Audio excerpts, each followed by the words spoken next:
the group of people that you work with, everybody's got to show that they're willing to do anything. Right. And the for the young guy, the nothing is beneath them mentality is really, really important.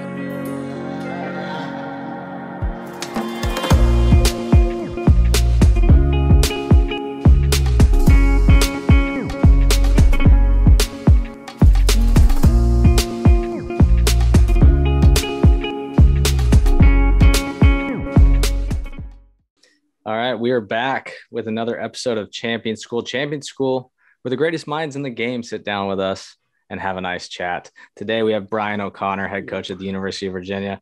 I am Ray McIntyre. That is BZB Austin Byler. How are you? I'm amped because we now have a tagline, Coach. Welcome to it. Welcome to it. There's been a tagline. It is in the inbox. We are ready to go. Let's roll, baby. I'm fired up about that, Ray. How are you doing? I'm great.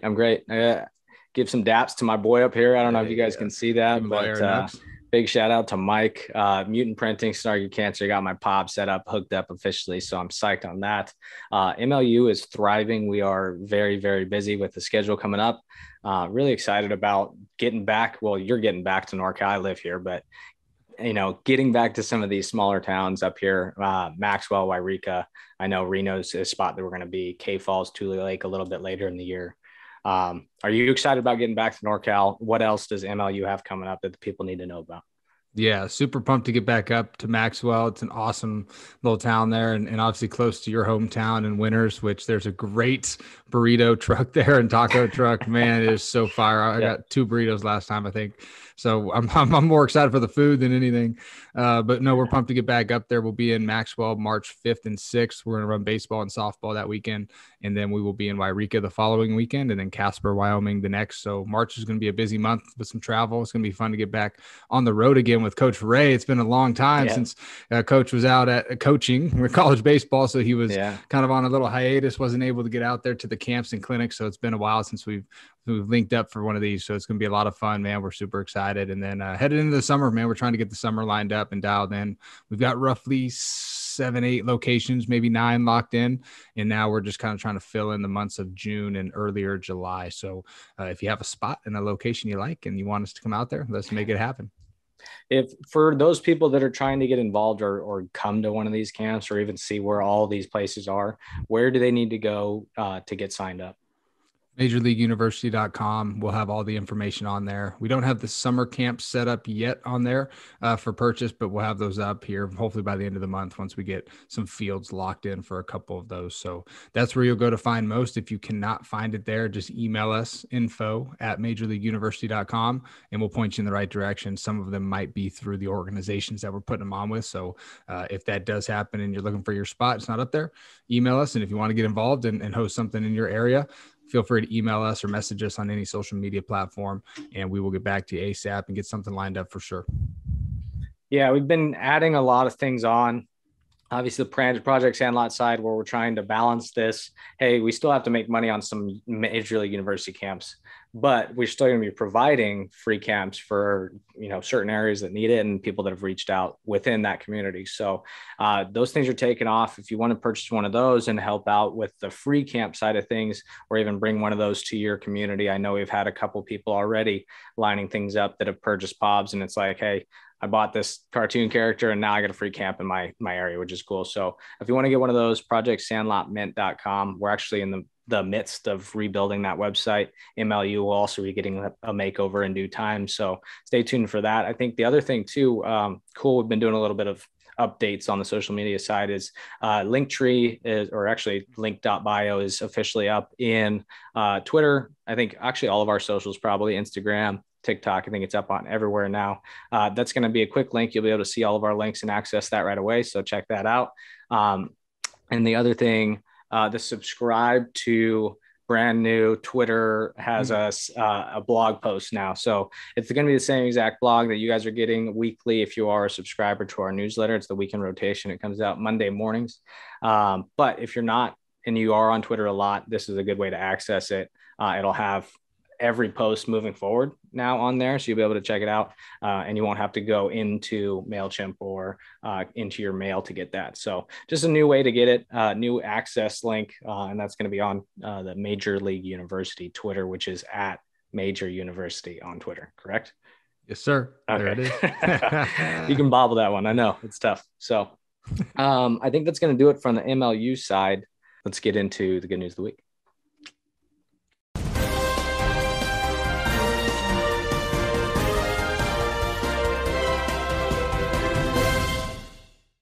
Good news of the week.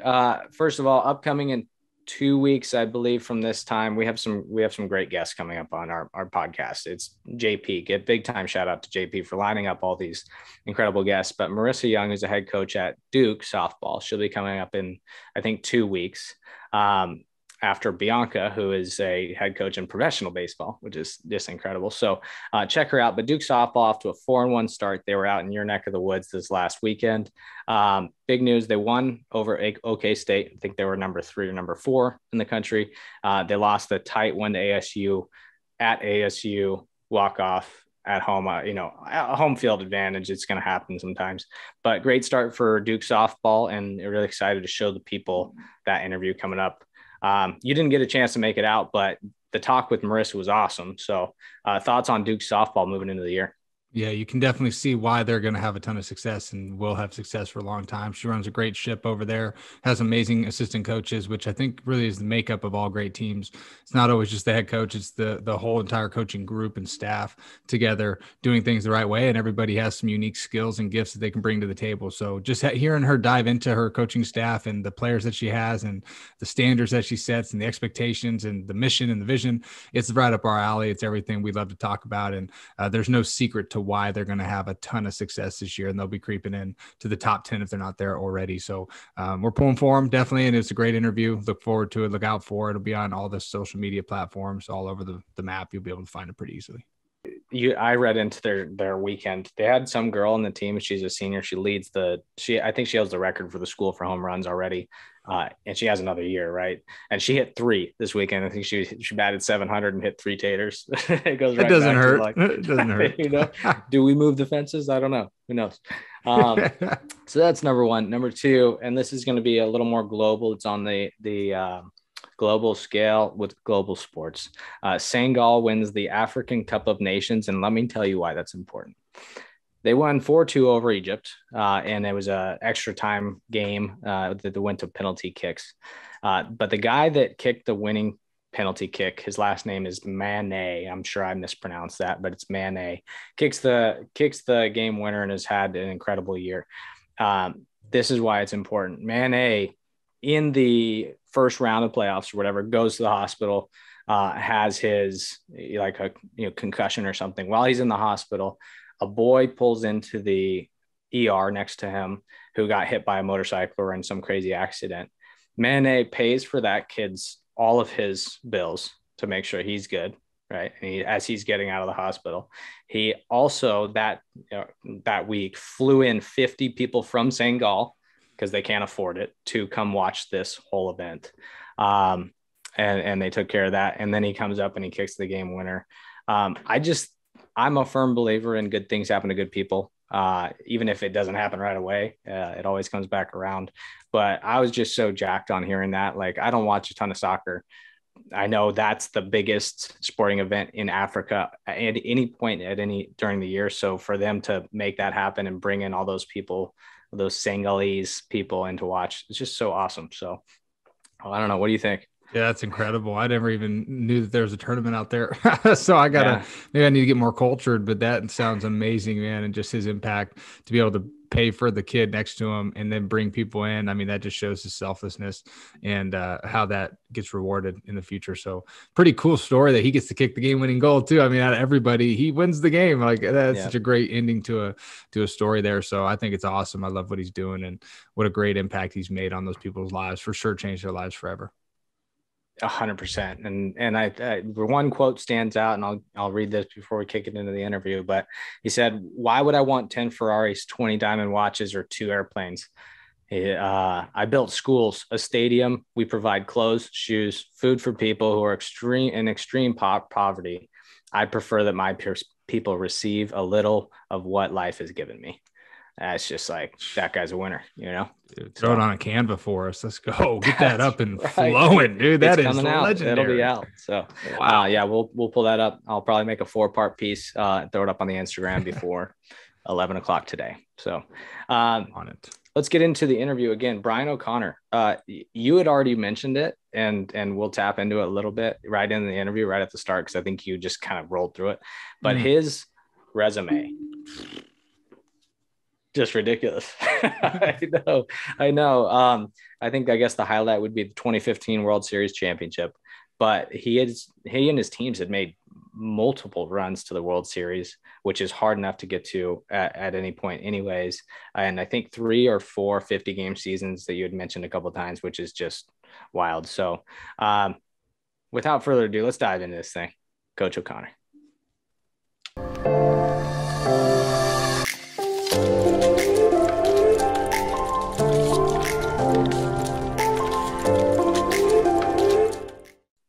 What's going on, everybody? Welcome back to another episode of Champion School. We have a very special guest today, University of Virginia's head baseball coach, Brian O'Connor. And coach, we usually don't dive into the resumes right away, but I got to read off some stats for the people listening to this, because this is just impressive, man. And I know it's probably not all about you, right? But this is just a great testament to what you guys have done there. So reading the bio, man, I'm looking at it, and it says 5-time ACC Coach of the Year, 3-time National Coach of the Year, which is so impressive to me.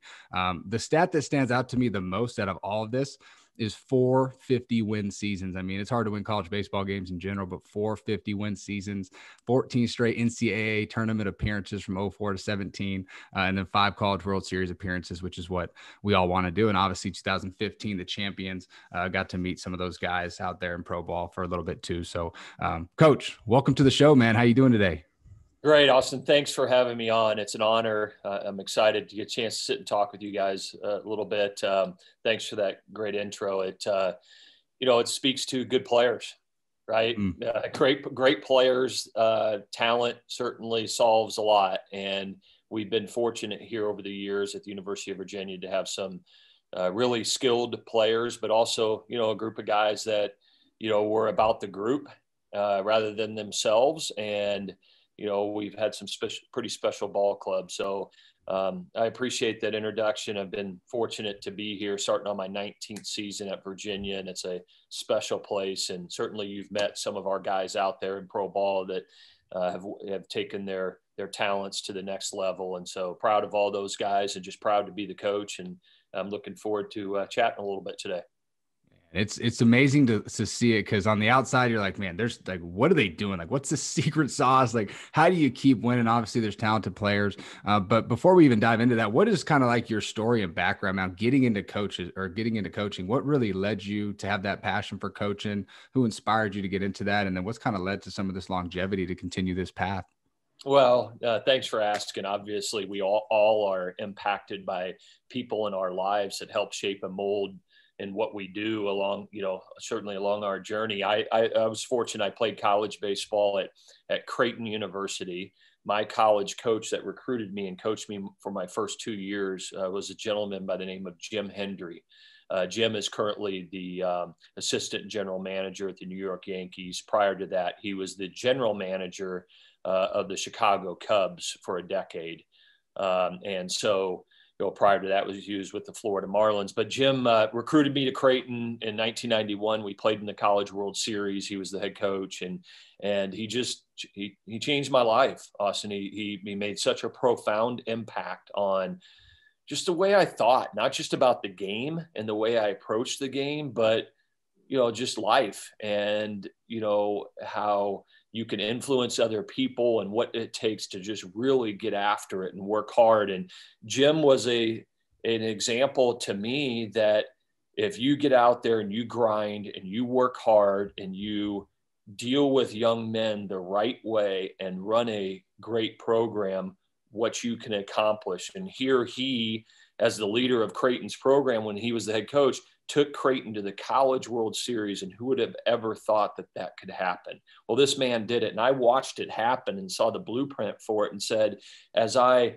matriculated through college and ended out graduating, got a chance for 1 year to play in the Philadelphia Phillies organization, got my undergraduate degree in business. I sat there and said, you know what? I want to do what Jim Hendry did for me. And I thought it was such a cool job. You can have such an impact on young men. So when I decided to no longer play baseball, the pitching coach job was open at my alma mater.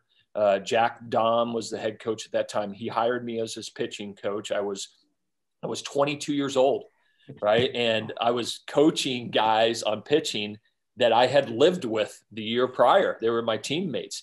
It's the most challenging year of my coaching career, right? And so I had to draw the line of coach and teammate friendship.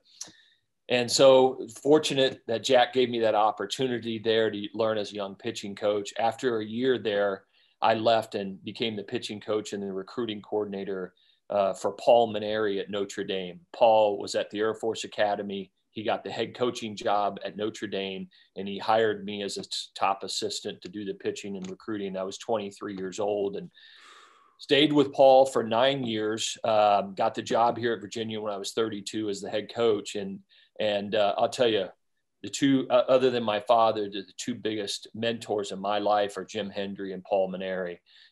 Jim taught me as a player the blueprint to being a successful college baseball coach and running a program. And then I got to have the office next to Paul Maneri for his first 9 years at Notre Dame to, take it that next level as a coach, to see what it takes to deal with the players the right way, to run a first-class, top-notch program. And I'm forever grateful to those two guys. And that ultimately landed me here 18 or 19 years ago.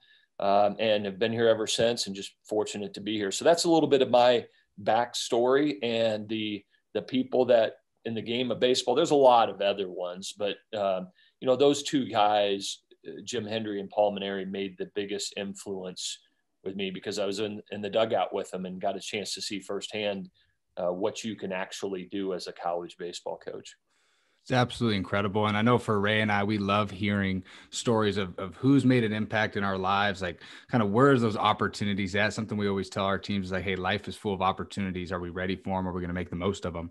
And seeing how you had a firsthand seat to the blueprint for success right there. Like, here's how you do it. Here's how you treat people. Here's how you run a program at such a young age, man. It's incredible to hear. And diving into that now for you, obviously going into your 19th year here at Virginia, you've had so much success. We just read off the numbers, but for you and your coaching staff, what goes into building a successful program? Because we have a lot of young coaches out there that are listening to this that are really intrigued and they're looking to build up their programs, whether it's high school, college, even professional baseball. And what really goes into that? What are maybe some ingredients that you use to help build up your program for so long with all the success?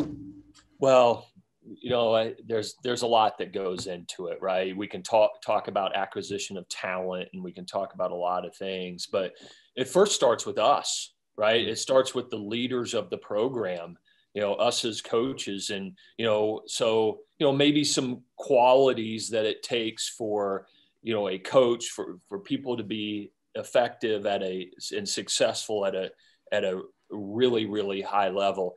I mean, this is easy to be said, but I don't take it for granted, guys, is that's you got to put the time in. I mean, you have to be relentless if you want to be a successful coach. And there's different levels of coaching, right? But if you want to be a successful college baseball coach, it's nonstop. It's got to be this, relentless pursuit of excellence and rarely do you get a chance to turn it off. Right. And so, hard work matters. It matters. The people that are successful in anything that they do, in my opinion, they just don't stop. Right. They outwork their competition. I'd say another thing is to be successful, you got to be willing to do the small things. The old saying that there's nothing beneath you. You got to have that kind of attitude, whether you're the leader of the program as the head coach, you're an assistant, you're an operations person, whatever it is, the group of guys, the group of people that you work with, everybody's got to show that they're willing to do anything.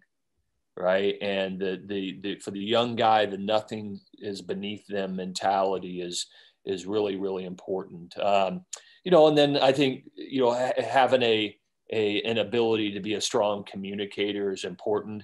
Right now I have 37 players under our direction. We have 10 staff members. So our entire organization with student managers just creeps over 50 people.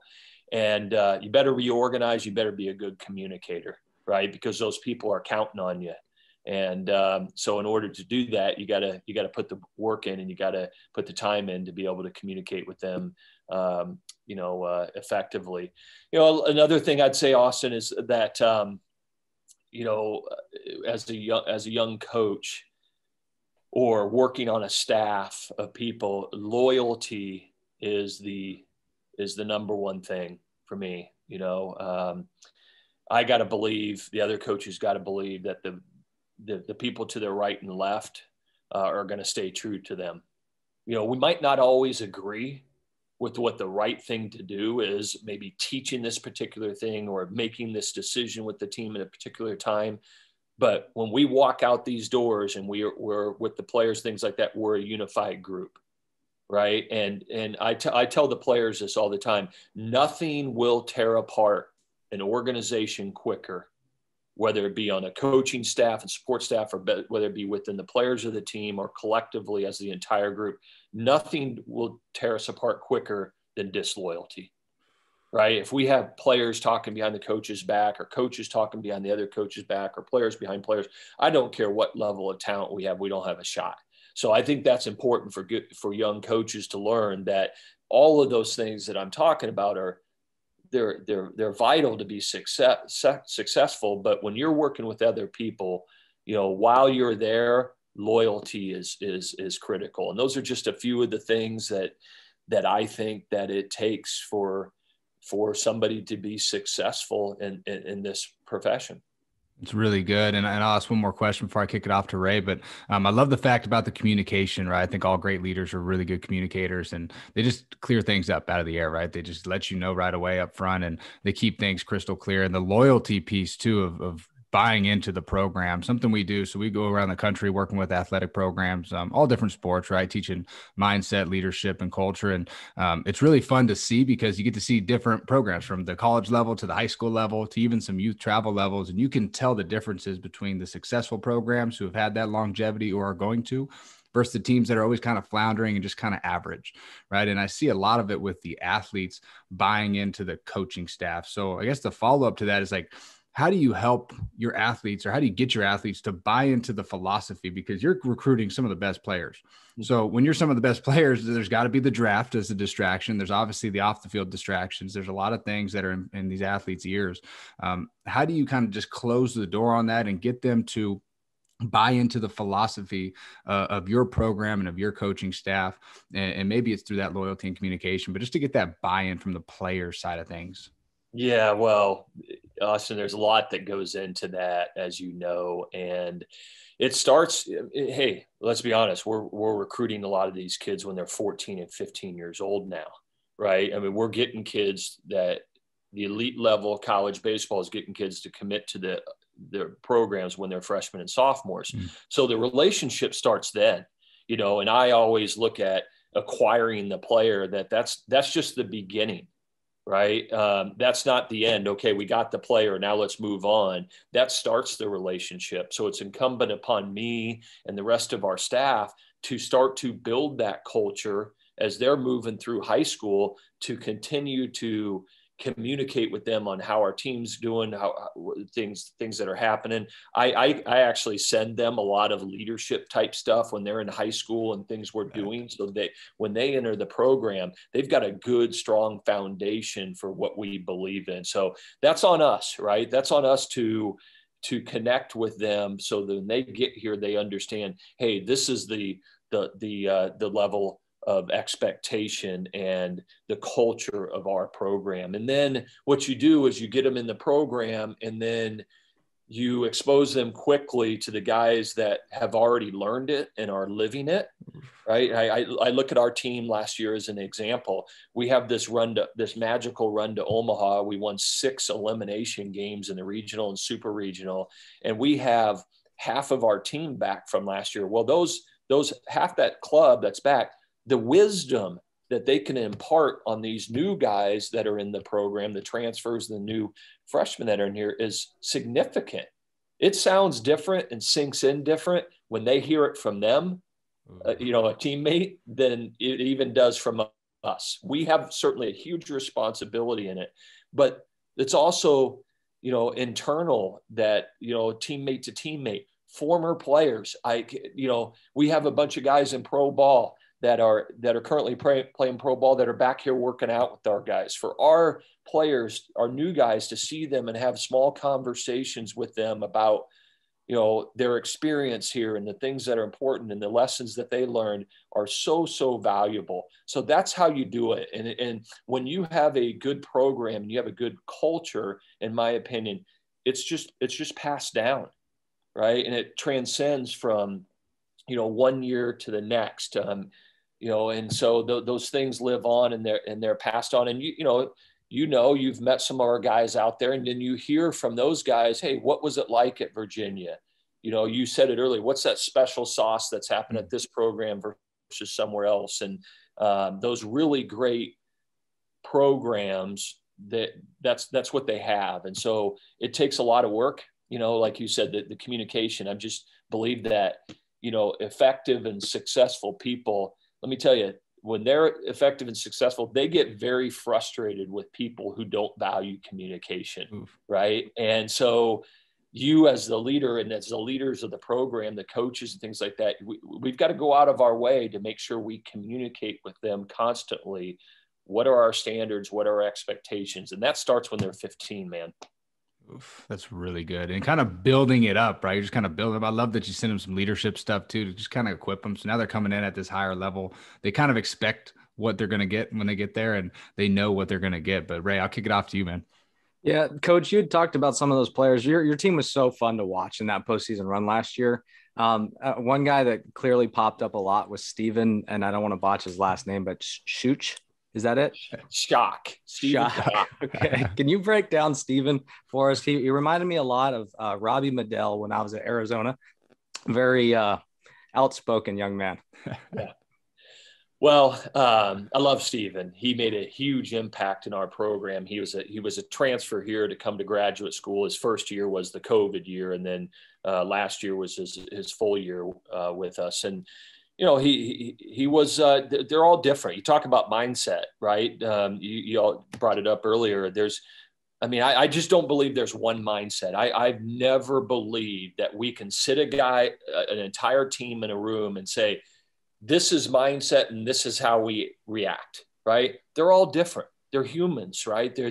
What inspires Stephen Schock might be different than what inspired Andrew Abbott, and they both completely went about their business different ways and handled situations differently. Stephen would punch himself in the head, right? Andrew would take deep breaths and calm down. There's not one right way. It's our job to help teach them different ways to manage it, right? But they're all individuals, and Stephen certainly was. I loved it. He had a great spirit. He took his abilities and got the absolute most out of them. When I saw him for the first time ever, when he closed a game for us and he took his glove and threw it in the outfield after, I was like, so awesome. Oh my gosh, what do we have here? Because I got to tell you guys, that's totally against my old school way I learned it. Mm-hmm. Right. And so, but I'm sitting here saying, what am I going to do about it? Okay. I have a choice as the leader of the program. I can take away part of what is him and who he is as a person, or I can accept it and try to mold it into something that's reasonable. And, and as it turned out, the team fed off of it. And, that's that little extra that gave him something, an edge to compete, and the way he was on the mound, the way he came into the game. I used to have a facial hair and a hair in the back rule, right? And Yeah. that went out years ago because Yeah. they're just, when I got into coaching, I treated them all the same from this standpoint and said, hey, this is the way we're going to look. This is kind of the Yankee way, or this is our way, right? And I've just, over time, I have figured out that, in my opinion, the best way is to treat them. It's a team. It's a team game. We're all in the same unit trying to accomplish something, but they're all individuals. And I've got to handle them that way as long as it's within the framework of the team. And Steven's a great example of that. He got the absolute most out of his ability, and he absolutely left it all on the field for the Virginia Cavaliers. Those have always been my favorite guys to watch and root for, because, as a coach, you're going to get the same guy every day, right? Versus somebody whose ceiling might be super high, but it's a roll of the dice sometimes with them out there. Well, Ray, I'd say this about Steven, right? I'm with you. I love those guys, because what you can say about those guys is he can walk away from here and he can believe that he got the absolute most out of his ability. And what a thing to say for the rest of your life. No regrets, right? And I hope he can go on, because I shared this with him, because I really believe this, him and other players, that when you can walk away from the game and know that you left it all in the field and you did everything you do, man, what a feeling. Then you can just move on to the next chapter of your life. I love those guys too, man. That's right. I'll give you one more before I pass it off to Bai. But 2015, we had a lot of time to watch because we were at Nevada and we were watching a lot of postseason that year. But the one memory that lives in my mind is you guys win it, and you immediately turn to your coaches and you guys have this big hug with you and your staff, and that's burned into my brain. Can you just explain that moment and what it meant to you and the school as it being the first national championship in baseball for you guys? Oh boy, I'll tell you where it starts, Ray, is that group of staff members we had, Kevin McMullen, who's still with me. He's still on our staff as our hitting coach and recruiting guy. And then Carl Kuhn was our pitching coach at the time. We all started that first year together. I hired those two guys, and they were loyal. They were still with me here. And to ultimately reach that mountaintop and win a national championship, I just think about all the hours that were spent in the office, all the recruiting, everything that goes into having the opportunity to accomplish that. And sadly, there's so many of us in coaching that never get to accomplish that. Don't even make Omaha, right? We know how hard that is, but to cap it off with a national championship, I know the amount of endless hours and the care and the work that our coaches and our staff members put into helping that happen. The players, they put in a ton of time. We all know that, right? But they're there for a period of time, 3 or 4 years, right?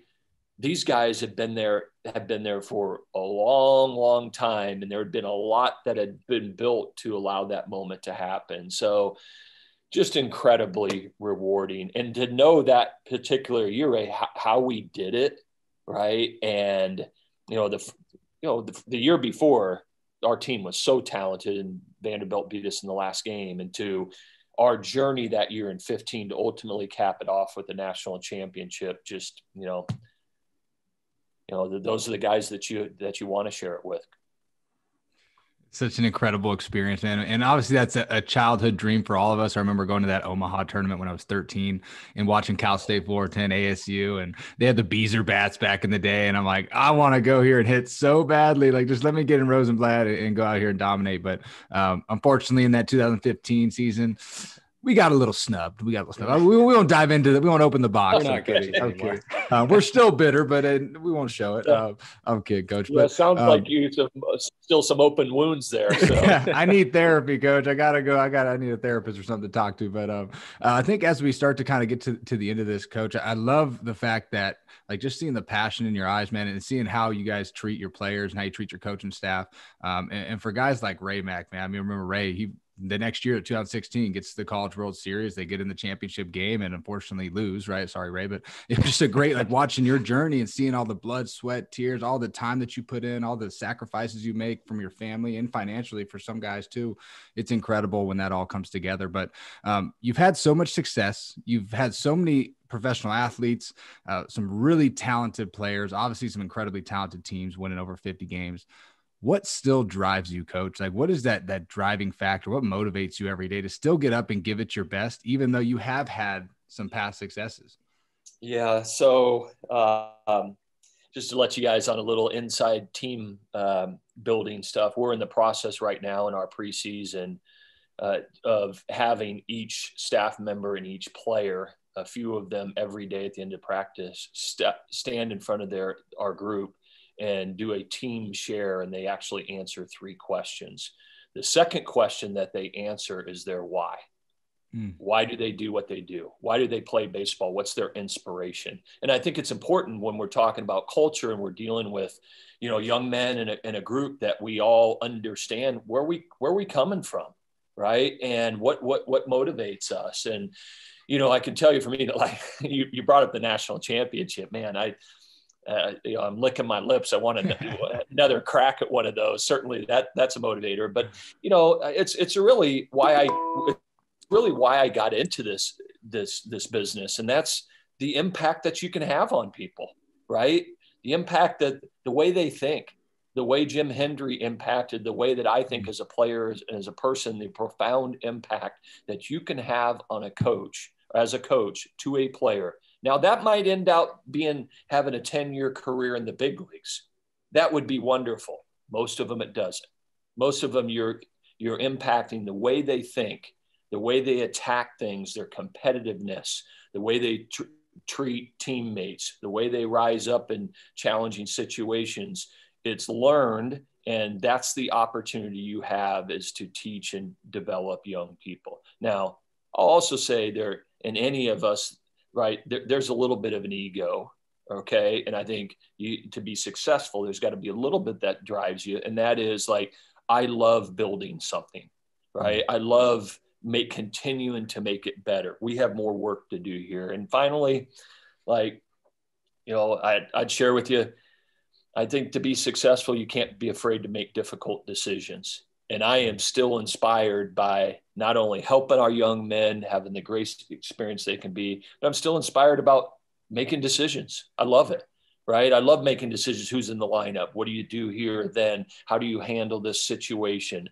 What are we doing right now with NIL? And what are we doing with all the things that are happening in the landscapes of college athletics? And what are we going to do in our program to try to create an advantage and do things to build it and make it even better? That's what gets me up every morning, impacting young people and building something to make it better. So good, man. It's so good. And so something that pops up into my mind, Coach, obviously you're a really good coach because you've had the success, right? You've had great assistants, but even a better person, right? So genuine, authentic, and just truthful and honest. And you can see it shines through the screen. So Ray, do you got the little game? You got the game ready? We can do it. We'll get you on out of here. Five minutes in and out. We got a game. We got a little game, Coach. We did not prep you for it. We like to see how people adapt on this thing, and I think you're going to be okay. So it's called On It or Off It. We're going to go through a list of 10 things. You're going to tell me you're on it, you're for it, or you're off it. It's not really your thing, and a quick one sentence as to why. Okay. We're going to hit you with the same list Coach Strickland over there at UGA got. So we're going to copy these here in a little bit. Number 1, pineapple on pizza. I'm on it. Oh yeah, why? Not all of it. I enjoy every now and then a Hawaiian pizza. Yeah. Not on all my pizza, but just every so often, I don't mind a little bit of pineapple on it. Love it. Ice skating. Off of it. I mean, I've done it before, but so yeah, I'm off. Okay. Breaking balls. Pitching coach.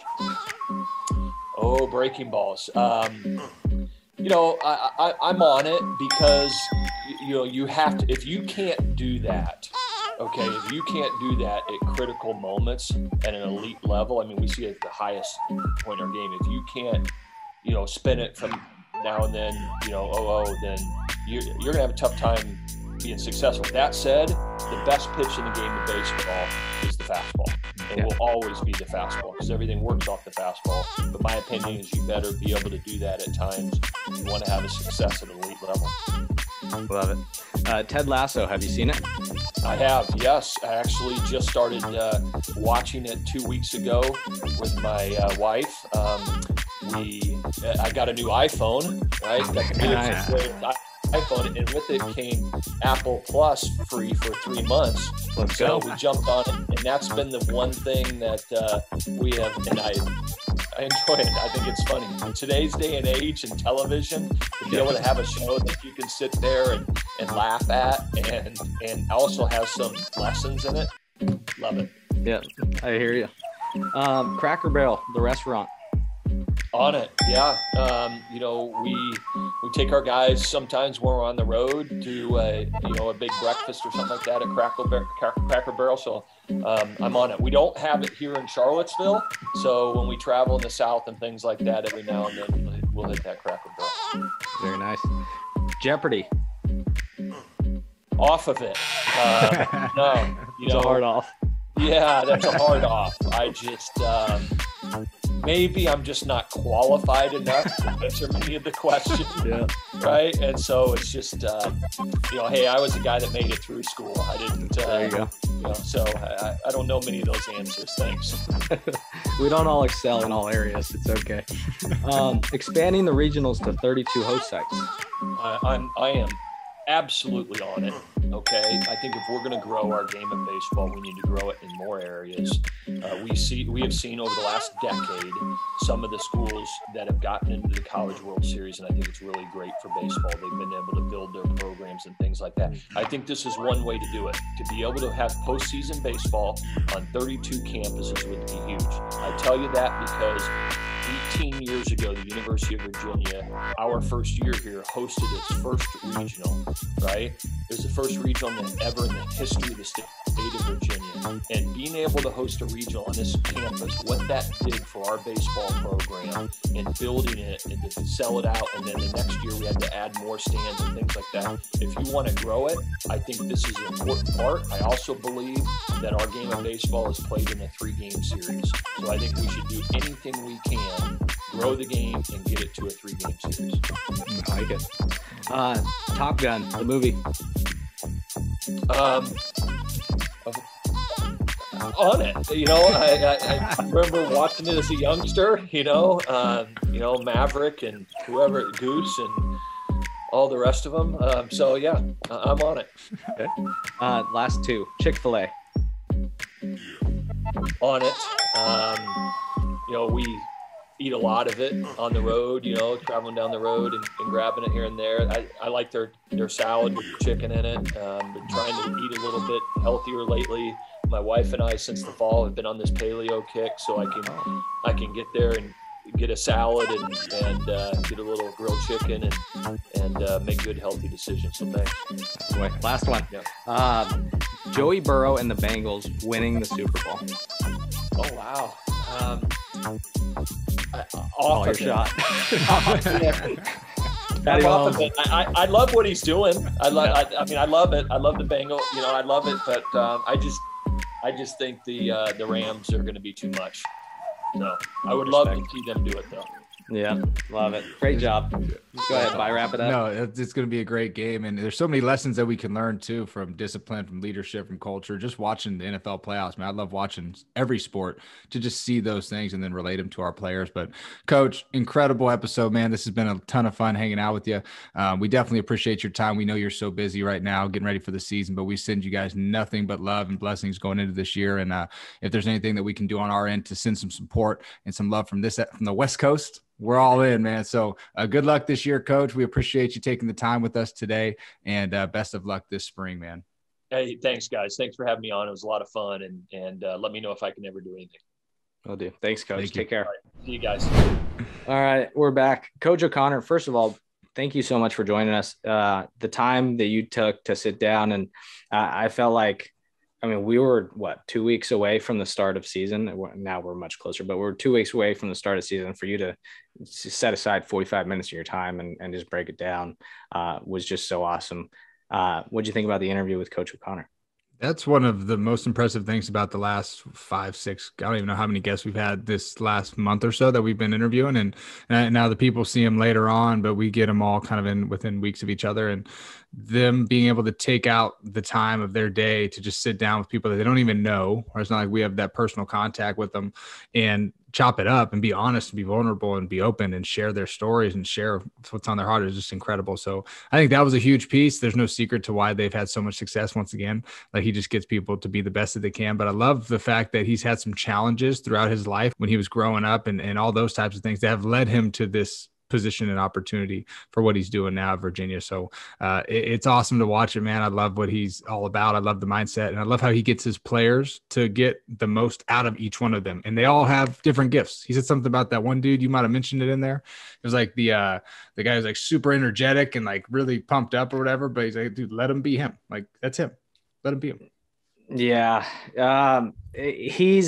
I think when I was listening to it, the one thing I took was his coaching staff meant so much, like it's never, I've done it by myself, but like all these people have made this happen, and they have a crazy sized staff at UVA. And then the other thing, I mean, he's born in Omaha, Nebraska, and like full cycle comes back to Omaha after coaching at Creighton. Like he's had all these little stops and come back, and to have like that whole storybook kind of wrapped up, and then to see him like itching to get another one, Yeah. So I don't know, really excited about this interview. Hopefully you guys enjoyed it, and excited to sit down and speak with them next time. Following him and Coach Strickland with UGA, obviously our boys at UC Davis, LSU, USD, like we have a lot of people we're going to be tracking this year for college baseball, but excited to see them get this thing off, because all of those schools we just mentioned have great leaders at the top. So that's going to do it for us. Any last words for the people before we get them out of here, BZB? Where, if they're trying to get involved, do they need to go? Go to majorleagueuniversity.com. You'll see everything there. Or go to our Twitter page. It's probably the easiest one to access, at Major University. Just type in Major League University on Google. You'll find something on there. Hopefully it's good. And go ahead and click and go down the rabbit hole. YouTube is a great option too if you want to see all of our past interviews, any just limited edition content that we have out there, some little clips from any speaking engagements or camps that we have, even just some free content that we're throwing up there too. So make sure to check out the YouTube page, and don't forget to click subscribe. There you go.